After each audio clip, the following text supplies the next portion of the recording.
గాజాలో Israel దాడులు కొనసాగుతూనే ఉన్నాయి. తాజాగా అక్కడ పాఠశాలల్లోనే ఈ ఆయుధాలు లేకపోతే వీళ్ళు షెల్టర్ తీసుకుంటున్నారు అన్నటువంటిది కదా ప్రధాన అభియోగం. ప్రస్తుతం చూస్తే గాజాలో ఇజ్రాయెల్ వైమానిక దాడులు కొనసాగుతున్నాయి. నిరాశ్రయులైన పాలస్తీనియన్లు తలదాచుకున్న ఓ పాఠశాల భవనం మీద గురువారం ఉదయం క్షిపణులు ప్రయోగించింది. సెంట్రల్ గాజాలో జరిగిన ఈ దాడిలో 33 మంది ప్రాణాలు కోల్పోయారు. ఇందులో 23 మంది మహిళలు చిన్నారులు ఉన్నారని స్థానిక ఆరోగ్య అధికారులు తెలిపారు. పాఠశాల ప్రాంగణంలో హమాస్ మిలిటెంట్లు ఉన్నారని ఇజ్రాయెల్ సైన్యం చెబుతోంది. పాలస్తీనా శరణార్థులకు సంబంధించినటువంటి ఐక్యరాజ్య సంస్థ UNRWA ఈ పాఠశాలను నిర్వహిస్తోంది. ఉత్తర గాజా మీద ఇజ్రాయెల్ దాడులతో పారిపోయి వచ్చిన పాలస్తీనియన్లు ఇక్కడ తలదాచుకుంటున్నారని అధికారులు చెబుతున్నారు.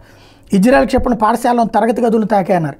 గత వారం కూడా హమాస్ ఉగ్రవాదులు తలదాచుకున్నారని పేర్కొంటూ రఫాలోని UNRWA శిబిరం మీద ఇజ్రాయెల్ దాడి చేసి 45 మంది పాలస్తీనా పౌరులు బొట్టను పెట్టుకుంది.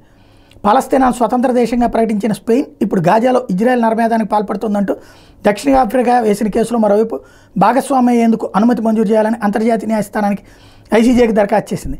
గాజాలో జరుగుతున్న సైనిక చర్య కారణంగా ఈ నిర్ణయం తీసుకున్నాం. పశ్చిమాసియాలో శాంతి నెలకొనాలి, ఇది జరగాలంటే అందరూ న్యాయస్థానానికి సహకరించాలని గురువారం స్పెయిన్ తెలిపింది. మెక్సికో, కొలంబియా, నికరగోవా, లిబియా కూడా ఈ కేసులో తమను ఇంప్లీట్ చేయాలని ICJని ఇప్పటికే కోరినాయి.